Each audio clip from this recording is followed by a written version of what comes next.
Jóvenes, ¿cómo están? Muy buenas tardes, buenos días, donde quiera que escuchen este video.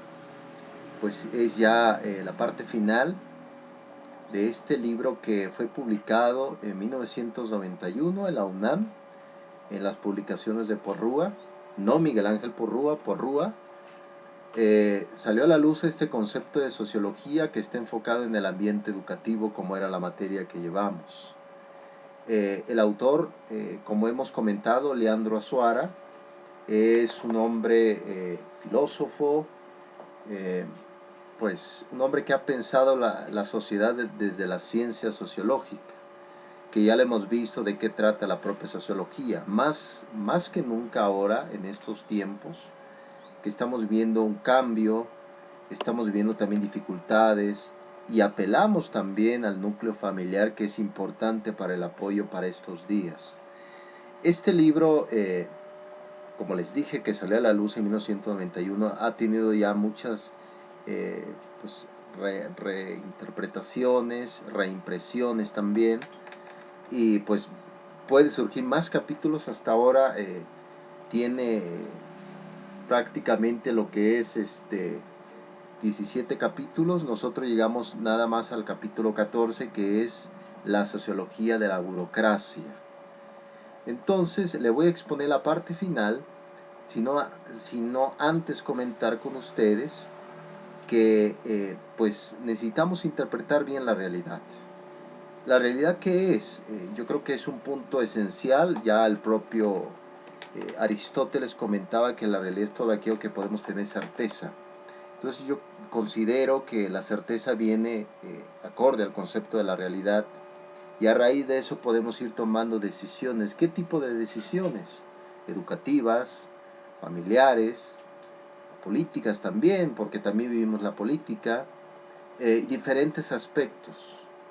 Entonces, fíjense, cuando surge el concepto, por ejemplo, de la política, que política viene del griego polis, que significa estado. De ahí viene el concepto de civis, que lo hemos platicado en clase, que significa ciudadano. El ciudadano es el concepto cívico, el buen comportamiento. ¿Se acuerdan que ustedes enviaron un pequeño video sobre la organización y la desorganización?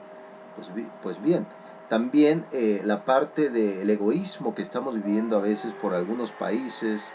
Vean, por ejemplo, la Unión Europea, que no ha hecho no ha dado mucho apoyo a los países que lo necesitan. La ONU también, que se fundó a partir de 1946, como que no están dando pasos correctos para el apoyo. Vemos un gran egoísmo, y eso se traduce en el lenguaje sociológico como una desorganización.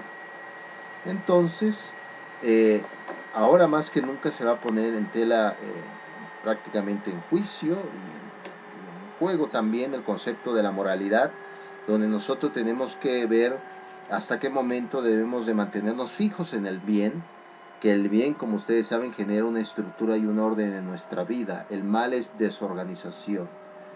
Ahora, en el capítulo 13, Trivium Dicem, como se pronuncia en latín, vemos, por ejemplo, la sociología de la propia familia. Ustedes saben muy bien que la palabra familia viene del latín familium, que significa grupo de esclavos. Eran los esclavos que educaban a los niños. La clase burguesa, que ahorita lo voy a comentar, siempre ha estado alejado del ámbito educativo. Vemos ahora, ustedes analicen, ¿quiénes son los que educan a los niños? A veces los padres no están ocupados, más en estos tiempos, que regresamos nuevamente al núcleo, regresamos al útero familiar. Digan ustedes, ¿quién educa a esos niños que a veces no están sus papás presentes? Entonces, surge otro concepto también, en el concepto latino, que se llama monogámico. Es la primera característica de la familia que comenta el autor en el capítulo 13, la sociología de la familia. Habla el concepto de monogámico. Como ustedes saben, en el mundo occidental también podemos ver un poco en el mundo oriental, pero más en esta parte del continente, vemos que prácticamente se forma entre mujer y hombre, Claro, usted mira, oye, profesor, pero hay otras vertientes. Sí estamos completamente de acuerdo con esas vertientes, pero en lo común podemos hablar de hombre y la mujer se forman y ellos se mantiene parte de esa fidelidad. A eso hablamos de ese monogámico. El autor lo comenta y es muy frecuente en el mundo occidental. También vemos el concepto poligámico que se da un poco más en el mundo oriental, donde precisamente el hombre llega a tener relaciones con otras personas, y eso el autor comenta que deben entrar dentro de como que el convencimiento personal, de qué manera la fidelidad entra dentro de este núcleo de la familia. Pero es importante comentar que aquí entra el valor de la mujer a nivel antropológico. Si ustedes hacen un poco de historia, vemos que en el periodo arqueolítico, hace 50.000 años, aquí en México vienen las tribus de Siberia, pasan en ese estrecho de Bering que es más de 50.000 kilómetros, pasan y llegan aquí a América, y por vez primera la mujer es la que se vuelve sedentaria, es la que se queda en casa. Ella fue la que eh, empezó a gestar la agricultura. Entonces desde ahí viene ese concepto en la palabra monogámico, el matriarcado, que es a través de la mujer donde se va generando los dictámenes dentro de una organización. Y lo comenta bien el autor que las mujeres tienen mayor vínculos emocionales con sus padres. El hombre, por esa estructura de ir de un lugar para otro, no lo tiene casi arraigado. Por lo tanto, vean la importancia de la mujer durante este núcleo. Ahora, anteriormente, a partir del siglo que les he comentado, a partir del siglo III, a partir del siglo II antes y hasta más allá del siglo X después de Cristo, estaba el concepto del pater familia. El padre era el que tenía la obligación de toda la familia y tenía a su cargo toda la estructura, y la figura de la mujer estaba desaparecida. Hasta el siglo XIII, con el código alfonsino que se llama Las Siete Partidas, se generó un dictamen donde se habla por vez primera de matrimonio. La palabra matrimonio viene del latín, que significa oficio de madre. Por vez primera este punto empieza a tener importancia.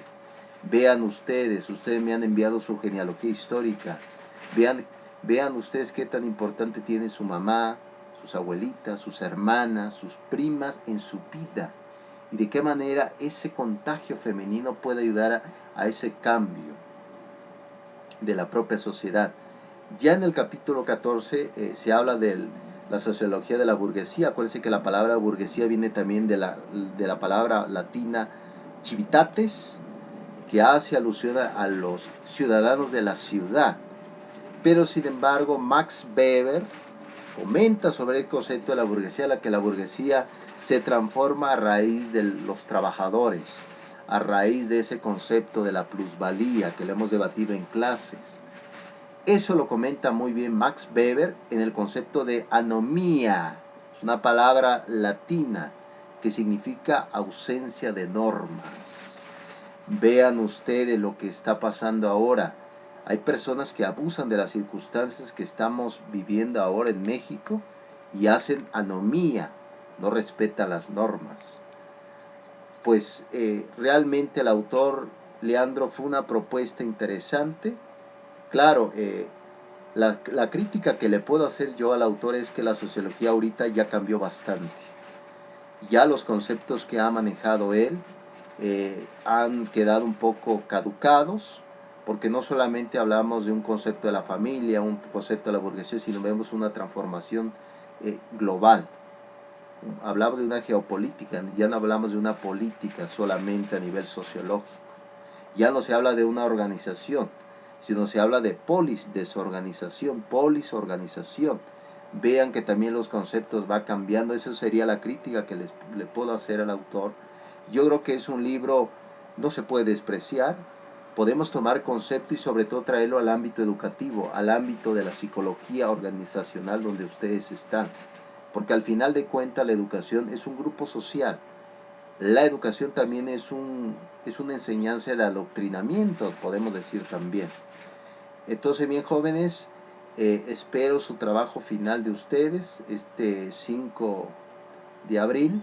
Acuérdense, el trabajo es que ustedes van a hacer una crítica con base a las variables que les puse.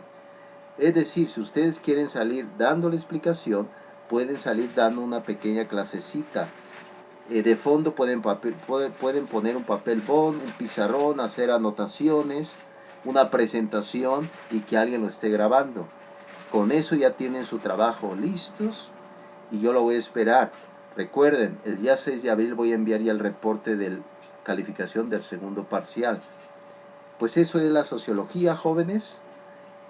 Espero sus trabajos. Les agradezco mucho su tiempo y su paciencia durante este ámbito educativo.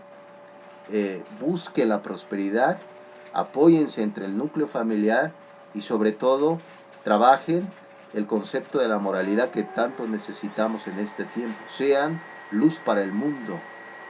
Que la pasen bien y pues esa es la última transmisión. Me despido y espero verlo pronto. Ojalá que se pueda con el examen final, si no ya veremos qué alternativas nos dice la coordinación académica. Que la pasen bien, jóvenes, y pues Pax Vobiscum Veritatis. Vayan en paz con la verdad. Hasta pronto, jóvenes.